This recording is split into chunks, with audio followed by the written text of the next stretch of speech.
Bonjour, bienvenue sur cette partie qui explique les expressions algébriques. Donc déjà, on va commencer par la première question existentielle de ce cours. Qu'est-ce qu'une expression algébrique? Les expressions algébriques sont des expressions mathématiques qui font intervenir des lettres. Donc ça c'est important, des lettres. Et ces lettres, ça peut être tout et n'importe quoi, X, Y, Z, T, A, B, mais on peut aussi avoir des lettres de l'alphabet grec, donc des alphas, des bêtas, bref, des lettres qui sont pas là juste pour faire joli, on va dire, qui ont une utilité, elles représentent des nombres. Donc par contre ces lettres, ce sont des nombres à part entière. Ces nombres peuvent aussi avoir des limitations, on peut dire que ce sont des nombres positifs ou des nombres négatifs ou des nombres réels, voilà. Ça dépend des cas, on verra ça un peu plus tard. Et ce sont des nombres que l'on ne connaît pas. Donc on ne connaît pas ces nombres, et généralement on cherche à les déterminer dans une expression algébrique. Donc il y a aussi une chose, c'est que parmi toutes ces lettres, la plus commune utilisée c'est la lettre X. Donc ça c'est important, la lettre X.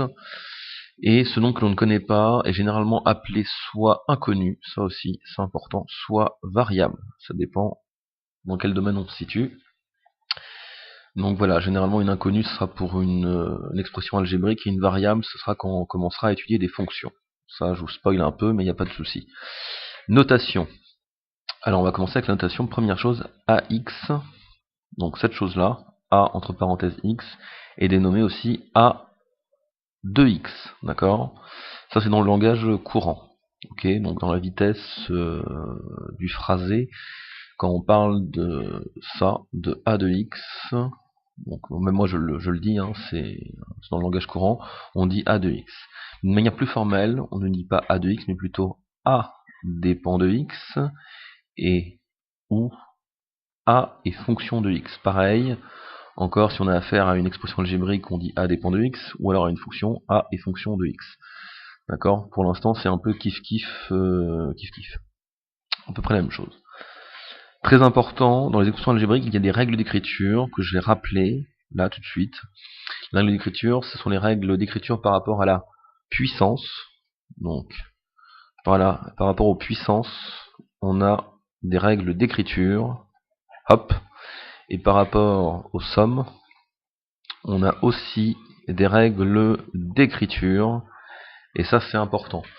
Donc, une des premières règles d'écriture, c'est que, par exemple, je prends x fois x, ici, je peux dire que c'est égal à x au carré. C'est une façon de simplifier.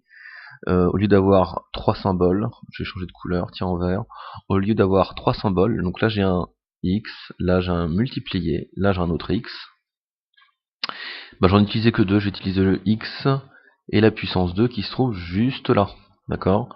Donc on dit x puissance 2 ou encore x au carré. Donc on compacte, c'est une forme, ça sert à compacter les choses. Donc par exemple ici j'ai 1, 2, 3, 4, 5 symboles. X fois x fois x. Et bien sûr, ça je peux le compacter encore en deux symboles, x puissance 3 ou encore x au cube.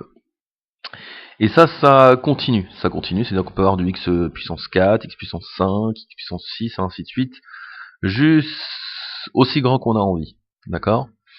Maintenant pour les sommes, on a un peu le même principe, la même façon de jouer, c'est-à-dire qu'on va chercher à compacter. On va commencer avec la x plus x.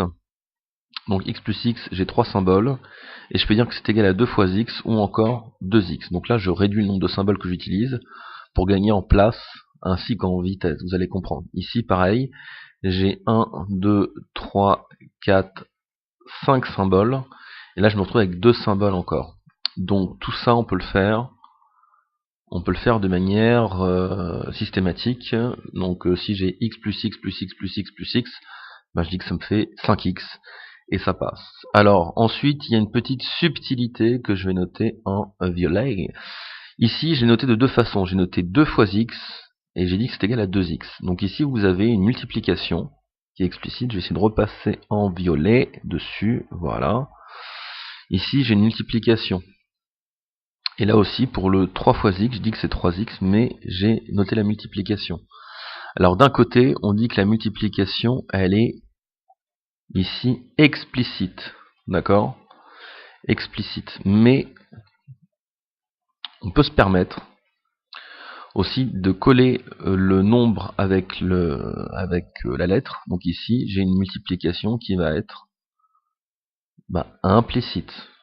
Elle n'est pas marquée explicitement, mais elle est quand même présente. Donc c'est pour ça, c'est implicite. Donc en maths, vous avez aussi l'explicite et l'implicite, il faut faire attention. Maintenant, on va finir avec un petit exemple. D'accord, un petit exemple, hop, ici sur le côté. Exemple d'expression algébrique. On peut noter par exemple a de x égale x carré moins 3x plus 2. Voilà une expression algébrique commune. On peut aussi noter par exemple b de t. J'ai changé de lettre au niveau de l'inconnu. Je vais dire que c'est un t. Et je vais dire par exemple que c'est 5t moins 7. Et on peut avoir des formes un peu originales. Par exemple, je vais utiliser la lettre pour dénommer mon expression algébrique. Je vais dire que ça s'appelle gamma, c'est son nom. Gamma de une lettre que vous aimez pas, je sais pas, gamma de k, par exemple, gamma de k. Voilà. Donc ici, ça veut dire quoi? Gamma de k, ça va être l'expression qui se trouve ici, c'est son nom, et le k, ça va être donc cette fameuse inconnue qui se balade à droite. Et là, par exemple, je vais mettre k carré